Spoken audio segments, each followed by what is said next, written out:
Hi, welcome. We are here with the great Ethan Van Sant, the leader of the League of Leviah and a broadcasting genius with the Savage Beasts, working hard behind the scenes. So we're here to chat about your most recent cosplay at the Realm Games, but also just your history in cosplaying and how you found this wonderful game.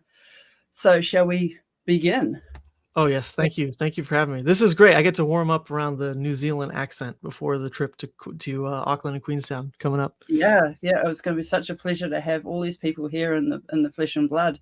Hopefully I have time to chat with you while you're here.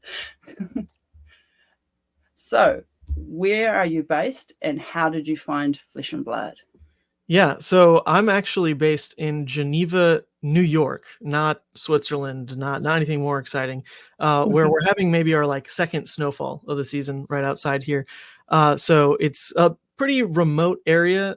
New York from the outside perspective seems like a just giant city, but that is an island. New York City is its own thing. I live in Farmville, USA, basically out here, and it's all in support of my girlfriend. She's doing her PhD out here in entomology. So she needs to be close to the apple orchard. She needs to be close to all them bugs. So that's where, we just got to buckle up for like the next 2 years while she wraps it and make the best of what we can. So Geneva's been not a lot of flesh and blood action, but it's been nice for just, cheaper rent, more room in the house, get to do some cool projects like cosplay, like having room to cosplay. Nice. But yeah, Flesh and Blood overall was a really, really like serendipitous part of my life, I think, because I had been, it was like kind of COVID time, right, in the US. And I had been really big into playing Pokemon online because right before COVID, I'd been playing the game in person a little bit, really wanted to ramp into the competitive play circuit. I heard how big their regionals were and stuff like that. But then COVID hit, and Pokemon in particular had an online client where I was able to just like jump in and start grinding tournaments and like really get a feel for the competitiveness of a card game with that. However, when COVID lessened and I went back to Kalamazoo, Michigan, to the LGS that I was working at and was looking for these opportunities to play in the Flesh and Blood, Pokemon and Magic like had not sanctioned return to in-person events yet, but Flesh and Blood had. So the store owner there had actually gotten into Flesh and Blood in the downtime and really pushed it on me and some other employees at the store. And he had all these cards for us, all the blitz decks. So we just kind of like jumped in, started jamming. And with the promise that like, yes, we would have in-person play so soon, I was hooked because that's what I've been looking for. Right? I've been looking for like a competitive game, mostly from like grinding Pokemon online, but then also the in-person element and, just a high skill ceiling game is always exciting. So it was amazing just jumping in and having a community that supported in-person play so quickly when everyone was so hungry for it, and a game that was just destined to grow so big was awesome because that's like a part of the journey that's really unique in a lot of card games is you feel like you have to like tiptoe into a fandom because I was getting into Pokemon like super late, right? I didn't grow up with it. I wasn't approaching it that way, but then I had this opportunity to kind of grow with Flesh and Blood rather was really unique. Like I never really thought that happened. So things just lined up beautifully and loved the game out there. Michigan was crush it as well. I think we had the largest RTN in the world one year in Michigan of all places, and then, like the largest in the US the next year at least. So it was a great scene out there. Yeah. Okay, so what was your first cosplay? I believe it was Leviah, right? And I've got this picture. Whoops. Why is it not adding? Oh yeah, edit. One moment. Just get it properly. There we go. I love that picture. It's in there? Yeah. Yes. Sweet. When I first pulled it up, it didn't come up. There we go. So we have this beautiful picture. Believe it was before the first Pro Tour. So you were nice and close for that. So that would have made it a little bit easier for transporting and so forth. Yes. Well, I still lived in Michigan at that point, actually. So it was a trek to get all the way out to New Jersey for this first Pro Tour. So that was one of the factors in trying to assess like what kind of cosplay I could really pull off, because this was the first Pro Tour. I wanted to mostly participate in every facet I could of Flesh and Blood. So I was there to participate, but I didn't have high expectations. So I also wanted to, join in side events. I wanted to participate in cosplay, just kind of feel out like the entire community. And was I going to end up being like a side event grinder? Was I going to be a cosplayer? Was I going to be a competitive player? I just wanted to try it all. So for this cosplay in particular, I was going in mostly for the experience. I just wanted to kind of meet the community and not try too hard just yet, because I didn't want to add these layers of stress to this trip. I wanted it to be fun, so I looked for a cosplay that was within my means to pull off. And young Levia is fortunately just a human. Definitely got some makeup on, definitely with this cool summoning circle, but it is just a human. Not too many Yeah. prosthetics. So that was what I set my sight on. And it ended up being like a bit more work than I expected. Painting a mat like that black took like 8 coats. Why? Did canvas take paint better? I couldn't tell you. But yeah, I had to actually like paint out the little summoning circle. I had like those little half candles. There was the makeup on myself. There were the red contacts, and then this picture in particular, I like because this is the only time I got the lights to work. The lights never made it to the final display because they were a bit too finicky. Once I had like all the blood on my hands, I couldn't really like get them in place. But when I had time to set up the shot, that was the idea. This like essence of the rabbit being sucked out into the gem that Levia wears on her neck.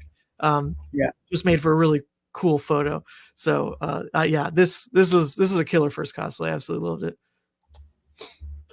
Yeah, so that's it there as well. Yeah, with the demon hand coming out of the rabbit. Oh, so cool. Yeah, and this was a little bit further along, right? This is Lil. Yep. So after I participated in Pro Tour New Jersey and saw already some of the amazing cosplays being pulled off by, Carolina, right? She had exude confidence out so early out the gate in the cosplay community and just freaking killed it. I knew that I had to step it up for Leal if I even wanted to show up. Once again, I wasn't going to really try to win anything. I was there to, at that point, be more of a competitive player. I knew for certain that was my lane. I really wanted to prove myself with Levia as a player, not a cosplayer, but I still had the cosplay. I hadn't won anything yet with it, so I figured might as well ramp it up a bit, try to get it to a higher standard now that I know what the field is like and see what kind of show I can put on, because that is like the one unique part of choosing this cosplay that you can take pretty far is like, the cinematic nature of it all, of just this huge action of like ripping the guts out of the rabbits, trying to summon Blasmafet. Like that's the point where Levia like sells her soul, right? So there's this whole opportunity to tell the story of that moment that didn't take adding too much more to the cosplay. Like all I did to really pivot it was take out the stuffing of the rabbit, jam it in with all this yarn, cover it in fake blood, so it was kind of like gory and messy. But then I had to tell the story better rather than just pose, do the entire action. So this is a great action shot because I wasn't holding that pose. This is me plunging into the rabbit, smearing blood everywhere, ripping out the yarn. And it was enough to actually get me the lore book as a prize from this event. So I blew every expectation I had out of the water because it was just so much fun. People were cheering. It went off without a hitch, which was great because like the fake blood didn't explode in my suitcase. That was like another win. Things went my way for this event for sure. Yes, suitcases. I think you lost suitcases after this event, unfortunately. Right. The return got pretty unlucky, but I got there just fine. And funny enough, when I book was with you. well, yes, it was. First of all, thank goodness. When the suitcase did show up 6 months later, the fake blood was actually still in there, and it still didn't explode. So it made the journey both ways, even 6 months later. I still have it. It's a great canister of fake blood. Running low though. Levia uses a lot of it, to be fair. She does indeed. Okay. So the next question is, what has been your favorite cosplay in Fab? Sweet. So I've got kind of 2 answers for this one. Number one, because I think the performance is such a important aspect in pulling off a character. Something that even the score sheet has really shifted towards as well. Like as a judge for the cosplay, like I did that one time. I got to actually see the score sheet, and they do push the cosplayers now to try to embody the hero. And I think the one time I've really just, well, okay, there's been a couple times where I think the performance has killed it, but the number one in my head, I think, is the exude confidence at Pro Tour Baltimore. I forget her name, but I believe it's the girlfriend of Mike from Blackout Party.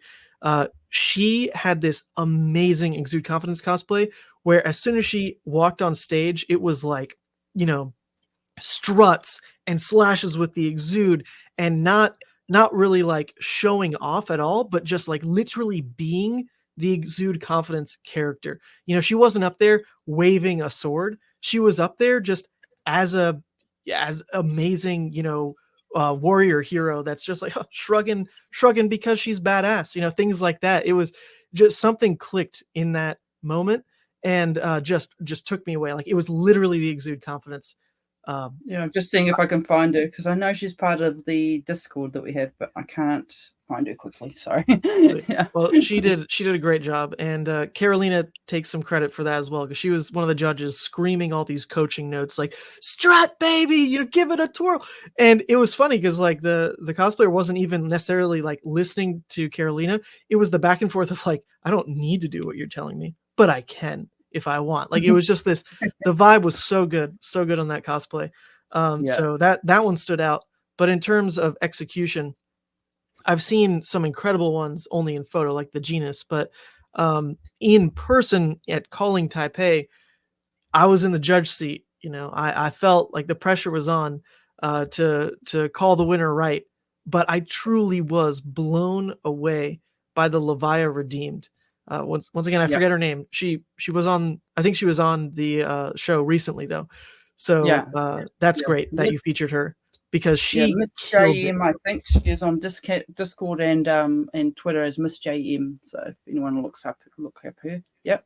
Well, Miss JM, you nailed it because her Levia Redeemed stole the show for me. I mean, obviously, I'm a little biased. I love Levia, but Mm. the amount of work that went into that cosplay was surreal. It wasn't just, oh, Levia Redeemed is like flowy and pretty. I'm gonna wear a skirt.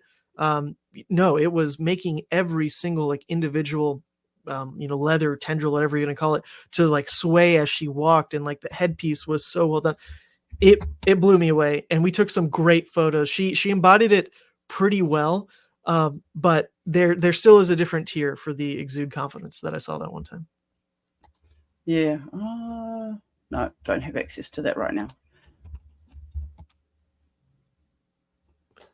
Also, Right. I honorable have mention. all those photos on the computer, but my filing Tell me. system is much to be desired. Well, I have one more honorable mention as well. There is the Fyendel spring tunic from Worlds most recently.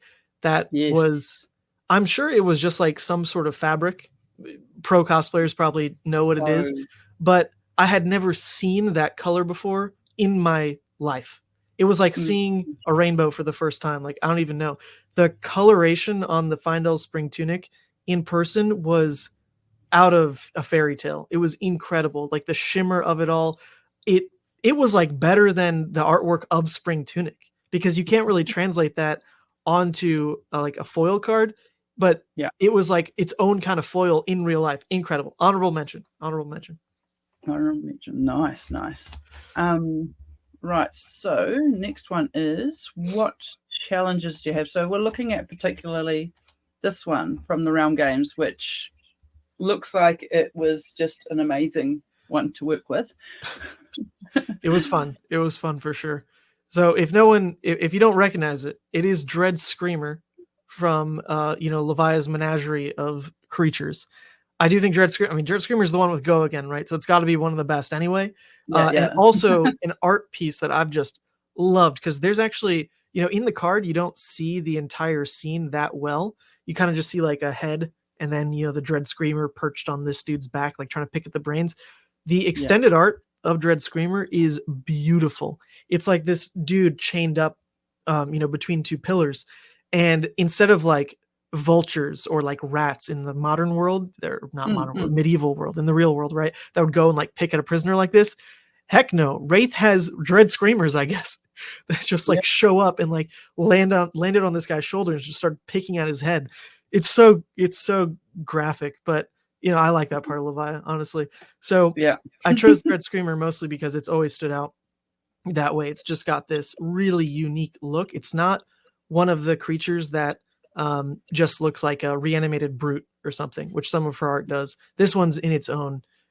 It's so freaking cool. So I wanted to pull it off at some point, and I actually was staying with Carolina for about a week, and we'd been, spitting ideas on like what cosplays we should potentially work on. And of course, she's doing some crazy stuff, and I was, trying to participate. Like, all right, Carolina, like maybe my next cosplay is Dread Screamer. What do you think about that? And to her credit, she had an amazing idea for just, how to get the blueprint up and running pretty immediately. Turns out you don't need to sculpt something crazy with like clay and needing to, cast it and do this all like what I thought you'd have to do for some kind of face shape like this. But you can actually work off of some prefabricated materials. Like we just went to a Halloween store and just like bought a skull mask and then use that as the base to jam in these wires, bend them the shapes I want, put this like putty on, this air dry clay, and like get the shape I want, and just like use that one base to then build off of, which made that kind of initial step, that initial barrier to entry, like much lower than I thought. So props to Carolina. She really got it off and running, like making the idea a reality. But then I had to bust my butt trying to actually get this to work. Because once again, I was at this event mostly to play. And sure enough, I did make top 4 at that event. So that was where all my like real time was going. But I spent maybe 3 days before the event just working on this cosplay. And I think the biggest challenge I ran into with this is just had never done something like this before. So I didn't know how much material to order. So when I was looking on Amazon, trying to figure out like what materials I needed, I had this like specific air dry clay that Carolina had shown me that I was in love with. It was so easy to work with. It was kind of like wet and then would dry really thin and really firm. So you can see like on the like right side, so my right side, so I guess the left side on the screen, you can see those tendrils are like thinner. That was when I had enough of the clay, but I didn't know how much I was going to use, so I under ordered, then ran out for the like my left side, so the right side on the screen, which really threw me for a loop, because that stuff at that point in the build process, like I just didn't have time to order online anymore. So I had to run around, look for alternatives, and ended up with like almost normal clay. Like that stuff you can see is a bit thicker and like more textured, because it was literally like my hand trying to like make sure it even gripped to the wire. Whereas the other one, I could kind of like smooth it over. So I just ran out of the right material and just used something I really didn't want to in the end, but still ended up pulling off. So that was like one of the biggest challenges, was just how do you pivot when you don't prep well enough? Don't give up, don't change the plan and just like lob off the tendrils. I went for a backup plan, and luckily with like a coat of paint, it still looked passable. But it was a huge panic moment. So just as long as you order more materials in the moment, then at worst case you'll probably use them for like the next cosplay. So that just kind of that was probably like mentally the biggest challenge, because I just was like wanted to be so perfectionist about it. I was so upset when I just ran out of that clay. But in terms of like challenge skill wise, there was a lot that went into this in like the sculpting itself, which ended up being, with reference pictures, anything with is possible, honestly. But then there is a tail that you can't see super well in the photos you have, I don't think. But that tail was beyond my means. I had to like sew the entire thing, was what I thought was going to have to happen. So I bought like all this stuffing, all this canvas. I had a like sewing kit by hand, and I thought I was going to have to spend like an entire day just even like learning how to sew to begin with. But luckily my mom showed up, the cavalry came, and she brought a sewing kit and just like did it for me. So thank goodness for help like that. She came in at the golden hour and just absolutely saved me. Otherwise that would have been a mess. But you can kind of see, it's coming from like the split tail is coming from the side there. But that thing is giant. It actually like wraps all the way around and then, buckles around my waist. And I painted it and like, cut out the shape and like planned everything. But the sewing process itself, for the people who can do it, holy moly, it's a lot of work. Well done. Well done. I didn't even know that there were steps like sewing it backwards basically, and then like inverting it to hide seams. My mom taught me that. I promise you, if I'd done it myself, the seams were going to be on the outside, because what do I know? So yeah, it ended up just working out. And I got second with this cosplay. So top 4 Nice. playing, second with this. It was great. It's great. Yeah, it's a good weekend, and they had good pricing. They Absolutely. definitely support the cosplayers. They don't have the fab support, but they definitely have the support. Yep, Realm kills it. Kills it. They're actually on the cruise as we speak. The Realm cruise happened. They're all there right now. Saw that. I thought that would have been amazing to go to, but I couldn't quite fly to America then to that. No. It wasn't going to happen. No, I couldn't either. I couldn't either. Unfortunate. Live and breathe. Wow. Okay. So we have any tips for beginners? Oh yeah, I think you have to, when you enter the cosplay world, it might seem intimidating at first because the skill level has become so freaking high. Yeah, But remember that those people are first and foremost like your allies, your friends. They're only competitors if you're jumping in because you want that first place prizing. If you're going in because you want to participate and have fun, it's the best community ever. Everyone's great. Everyone's going to show you what to do. And I think that's where, when you begin, you need to just get yourself mentally prepared to enter at that bracket. You're entering for fun. You're entering because you want to start to love the process. You want to make friends with these people, and you don't want to add stress to the experience. You can add stress when you compete, but if you're just participating, then don't make it a stressful experience. You're just participating. You're just having fun. And then you can, build up the same way you would for any event, where you start to get more competitive, think you can actually, get first, do what you can. Then you're allowed to feel stressed about the whole thing. But don't let that anywhere near you when you're first starting out. Just do what's within your means.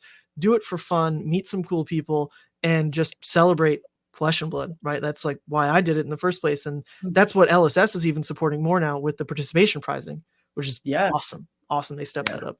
Way more than we could have ever dreamed of. When they said they were going to do that, I did not know that they were going to do it to the extent they chose to. Yeah, but they didn't do it retroactively. I still got nothing for that first cosplay. They did it to the beginning of the year, so I did get my one retroactively for the Auckland calling, because I think that was the first competition of that year. Well, I'll ask them in New Zealand, see if James will throw me a needle. I may have a spare one. Oh, well, how lucky. I'll see you in like a week. This is working out great, Lynette. So we have some questions. I put it out on Discord and Twitter. Some of these questions are a little bit interesting. You may know the reference to them a bit better than I do. But we'll start off with the one that seems to actually be a little bit more serious. So let's go. So we've got Sigma. He asks, how's the future looking for Mansate, Levia player, streamer, and all the casting going on? Is casting enough to support the US cost life? Yeah, I mean, probably not. You put a lot of money into doing casting, right? Yeah. So just to clarify, and I'm sure he probably doesn't mean it this way. I know Sigma personally, but I do really want to stress I am not a caster. I'm not trying to be a caster. The casting world is its own beast. I'm actually a vessel for the casting world, and really want, as a producer, to give the best casting opportunities I can. But I'm not trying to encroach on the casting space. I've done it if it has to happen and I just cannot find someone to source, I will be the host of a stream, but I'm not actually, ever really trying to be a caster. That requires its own skill set, its own time spent. And I focus on the production. But to answer this question as the producer, I'm in a very fortunate part of my life where, like I mentioned with woman Sandra, she is on the path to have a very, hopefully, lucrative career and is well supported at Cornell. So because we live out here in Geneva in the middle of nowhere, cost of living is pretty cheap. We have an entire house, which I never, I've always rented little 1-bedroom apartments my whole life, but now we're renting an entire house for cheaper than studio apartments in Michigan, right? Just because of where we are. Granted, it's not there's not an airport. I can't access all the places I wish I could, but the cost of living generally for where I am in my life right now is pretty cheap.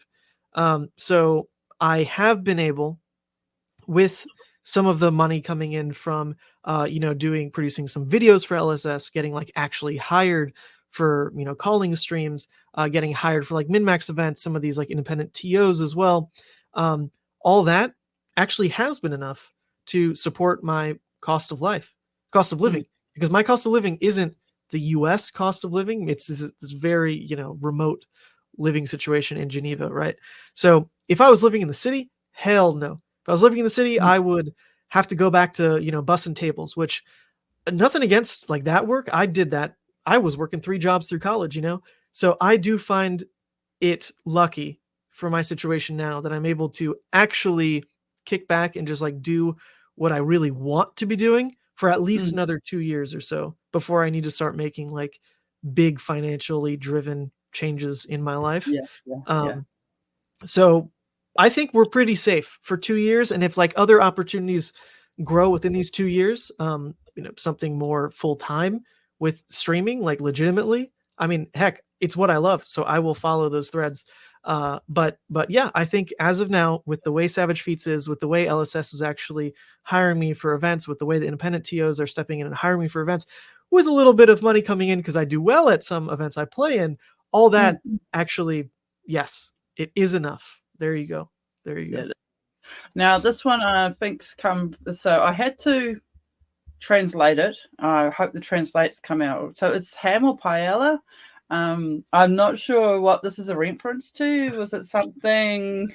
Yes, this was at Worlds. And you know about? Yeah. You're in luck because yo también hablo español más o menos bien. So he's asking, do I prefer jamón serrano or paella, which are both like very traditional Spanish dishes. Funny though, he asked about jamón serrano and not jamón ibérico, which I think is like, maybe I don't know the difference truly, but I thought jamón ibérico is like the more typical Barcelona one at least. But it's like a very cured piece of ham that's delicious, or like a seafood rice dish. I know what paella is, luckily, but I wasn't sure of the other one. Jamón serrano. Yeah, it's delicious. I brought back like a half leg back to the States and brought it to my family for Christmas, and it disappeared within a day. People just like picking at it and chopping off pieces. It's so good. And that does have my vote. I would vote for jamón serrano, jamón ibérico, whatever you want to say, all day, every day. It is so freaking good. And the tiers of it as well. If you go to the top and get like black-footed, acorn-fed ham, pigs that were like massaged their whole life. Sorry, vegetarians. That stuff is incredible. Whereas paella is like fine, but actually for like rice dishes and seafood dishes, I'm from New Orleans, so I really like spicy food when it comes to like seafoods and rice, like jambalaya, gumbo, stuff like that. And paella is like not a traditionally spicy dish, so I taste it and I just like wish it was spicy because it's all the same notes, seafood and rice, but it's not spicy, so it falls a little flat. It's fine, but like for the for what I'm looking for, it doesn't hit. So jamón serrano. I think this one here is just more of a compliment. So he says, you look like you're about to drop a sick death metal rap album. And I'm pretty sure he's looking at that one. So, yeah, I can see where he's coming from there, right? Yeah, Carolina's already letting out like a pretty metal scream. It works. It works. Yeah. So that's a little bit of a compliment there. So you obviously hit the right note. I mean, Dread Screamer, it seems like a metal album freaking headline anyway. So I actually, funny story about Dread Screamer. I practiced in the shower the entire like day before Realm, screaming. Because I was like, what if they ask me what a Dread Screamer sounds like? Like, what? I know Carolina would probably put me on the spot like that. So I practiced screaming in the shower, not singing in the shower, but just like screaming to see if I could like make anything sound scary at all. I absolutely could not. So I just gave up. My prepared answer, if they asked me what does a Dread Screamer sound like, I was just gonna say like a Wendigo, and let them think of like look it up. I wasn't gonna. No, Wendigos are pretty freaky because they copy voices. So. They imitate stuff. That's what I'm saying. Pretty scary, yeah. So we're coming to the fun part. So what are you looking forward to in Fab? I see that you're doing some really interesting things on Twitter, so I'm looking forward to those. The Lego thing looks really Yes. cool. But we'll also have Queenstown. So, I mean, what is it you're looking forward to in Fab? I mean, you can go long range or short range, whichever you like. Yeah, well, pretty immediately, I'm obviously looking forward to going and visiting the birthplace of Flesh and Blood. Like going to New Zealand, I thought would happen at some point just because like Flesh and Blood would host an event out there and I'd be, saving up the money, buying the ticket and going and making it part of my journey. And yet we're about to experience that, but like even better because I was invited and LSS like wants me to stream their celebration and like do all this work. And I'm obviously gonna not really treat it like a vacation. It's a chance to prove myself, like work hard and return this just show some of the love, right? Return the love that the game has provided for me, like back to the studio directly. So I'm really looking forward to that, and it's coming up in just about a week now. And Mm, Sandra as well is my plus one who's coming, and she this is probably pretty tacky, but she is a huge Lord of the Rings fan. Like not tacky at all. We all love not it here. not just the books, or sorry, not just the movies. Like she lives and breathes the books themselves. Like can quote anything from the Silmarillion. She's insane. And Yeah. so she's always wanted to go to New Zealand just for Mm, that and like see some of like the set locations and stuff. So now she mm, gets that part out of it. I get the Flesh and Blood out of it. It's yeah. just going to be hopefully a great time for the two I of us. I hope you've got a window seat going flying down to Queenstown because the view there for her is going to be amazing. Yes. I will definitely give it to her. I will give it to her. I'm not gonna take the window seat. So that's like more short term, like Flesh and Blood. But the in terms of like some bigger projects I've started to undertake, yeah, there's the Lego stop animation that I've dipped my toe into now that I am already going crazy about. I spent like hours last night looking up different hair pieces. So I was like, I really want to make this Reinar Lego look better. How do I, Mm, what's the best hair piece I can find? And so I'm looking through like these online catalogs, finding sets that are out of print where it's like, am I really going to spend $200 just to like get this retired set that has the headpiece that I want for Reinar? Maybe. No, I can't afford that, but that's how deep down the rabbit hole I'm already going. Because I had like a childhood passion of doing a lot of like stop animation, but I was gated by technology at the time. Just access to like my laptop camera, not even like a proper webcam.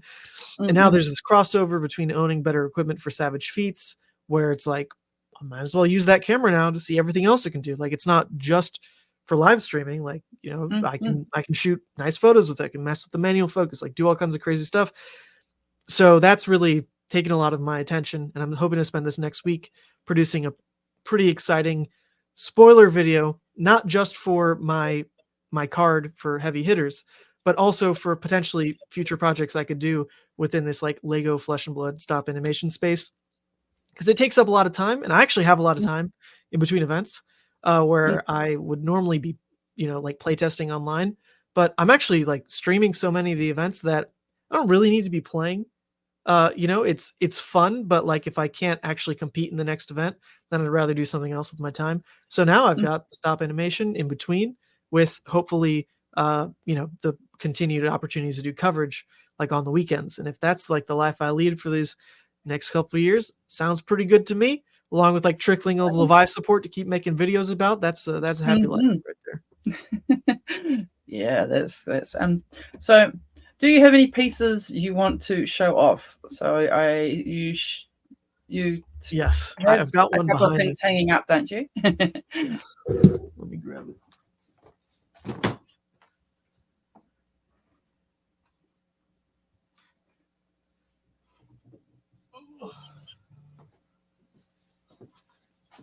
Okay.